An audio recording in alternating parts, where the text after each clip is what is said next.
بین اون زمانی که شاه سلطان حسین شکست خورد و نادر دهلی رو گرفت 16 سال گذشت. نسل عوض نشده بود. همون افرادی بودن که با شاه سلطان حسین بودن، شکست خوردن. همون افراد با نادر دهلی رو گرفتن. پس نشون میده که افراد عوض نشده، رهبری درست بود. پس در مملکت ما اون چیزی که بسیار مهمه اون رهبری است و خوشبختانه بازم عرض میکنم ما در این زمان زندگی میکنیم که از یه رهبری برخوردار هستیم، عاقل، دانا، داهی، که ما رو از یک نقطه ضعف به این نقطه قدرت رسونده در عرض 10 سال. الان در 10 سال دیگه چه خواهد بود؟ از خدا میخوام که این رهبری رو حفظ کنه. افراد مملکت عوض نخواهند شد. همین نسل خواهد، همین نسلی که امروز سر کاره، امروز به سن خدمتگزاری رسیده، همین نسل میتوانه این مملکت رو کمک کنه به یک نقطه قدرت بیشتری برسه. پس قهرمانان که اسمشون در تاریخ نیست ولی همشون قهرمان.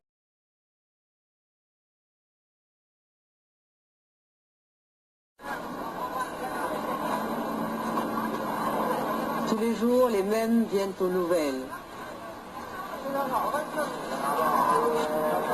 C'est ici que l'ancien régime, c'est ici que la révolution détient ses otages de marque. Elle en a jusqu'ici exécuté 47.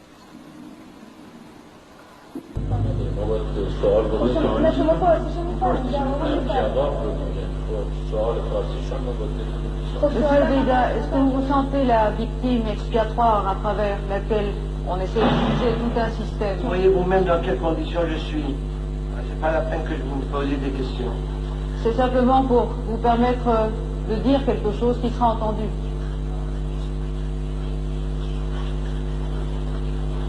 Et qui sera entendu encore une fois par vos amis.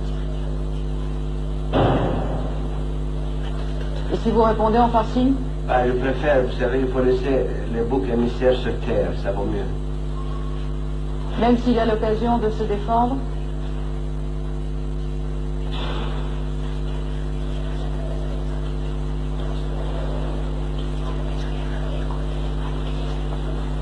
Mais c'est le chat qui vous a mis en prison, ce n'est pas le régime. Mais je suis en prison depuis 6 mois. Exactement.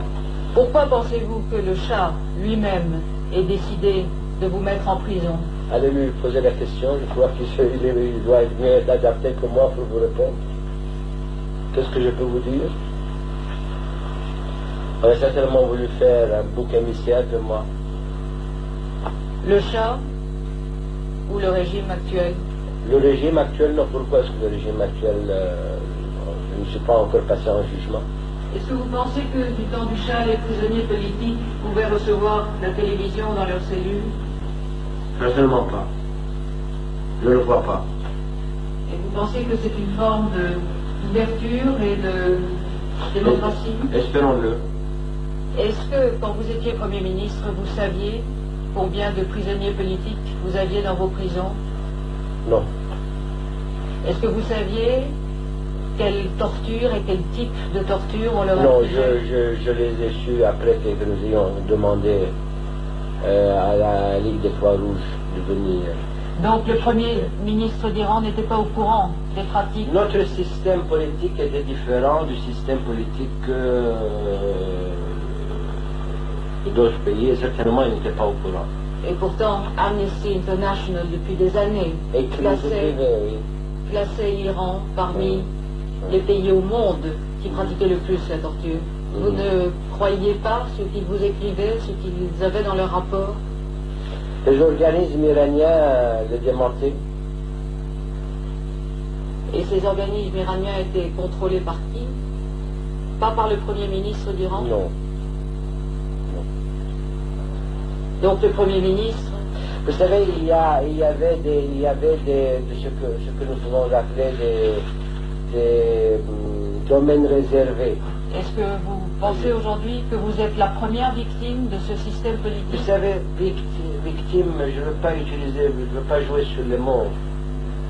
Je ne veux pas jouer sur les mots. Je crois que ce qu'il faudrait dire, il faut attendre pour voir comment nous allons être jugés. Je ne suis pas le seul.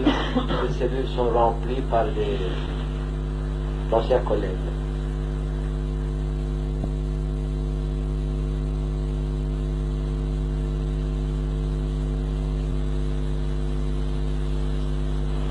Est-ce que vous aviez le moins du monde conscience du degré de haine que le peuple iranien avait pour le régime Pahlavi?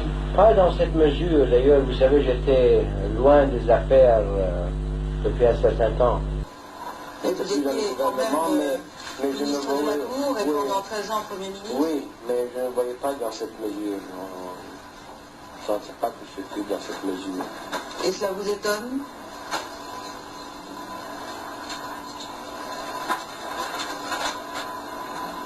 Vous savez, certainement il y aura l'occasion à la Cour de répondre à beaucoup de questions.